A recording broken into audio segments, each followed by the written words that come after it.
Hi friend, কেমন আছো তোমরা সবাই? আশা করি ভালো আছো, সুস্থ আছো। শাওন তাপসীতে তোমাদের স্বাগত। আমি মোটামুটি আছি। আমার দেখো না, তোমরা তো জানোই, ঠিক আছে, যে 5 মাস হতে চললো আমার। এমনি সব রিপোর্ট ঠিক আছে, একটু প্রেশারটা হাই।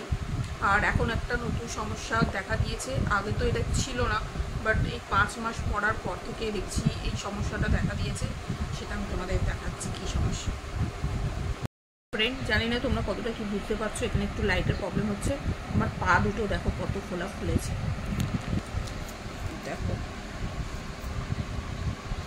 একটুখানি এবার তো কাজ বাজ বলো আমাকেই তো করতে হবে। এবার একটু ওই রান্না বান্না, একটু ঘরটর ঝাড়াঝুড়িতে আমার পায়ের এই অবস্থা। দেখলে আমার পায়ের কি অবস্থা। তো এই পা নিয়ে আমি ঠিকমতো কাজ বাজ করতে পারছি না।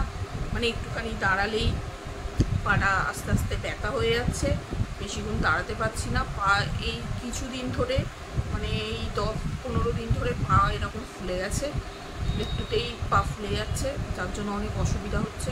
কি জানি, তোমরা একটু জানিও তোমাদের কি এই টাইমে এরকম পাগুলো ফুলে হাতির মতো হয়ে যায় কিনা। আর এই গরম শেক ফেক দিচ্ছি, এখন একটু ব্যথাটা কম আছে, কিন্তু এরকম ফুলের গোল হয়ে আছে, যার জন্য ঠিকমতো কোনো কাজ বাজ করতে পারছি না, ভিডিও ছাড়তে পারছি না। কেন কি বলেছে, বেশিক্ষণ দাঁড়িয়ে বা পা ঝুলিয়ে না বসতে, আর দাঁড়িয়ে বেশিক্ষণ কাজ বাজ না করতে। তো আমি যা করে 8 ঘন্টার মধ্যেই যা হোক করে ভাত কারি বানিয়ে দিয়েছি আর মাছের ঝোল করে দিয়েছি, ব্যাস এই রান্নাবান্না করে ছেড়ে দিয়েছি তাড়াতাড়ি করে। আর তারপরে স্নান টান করে বসে গেছি।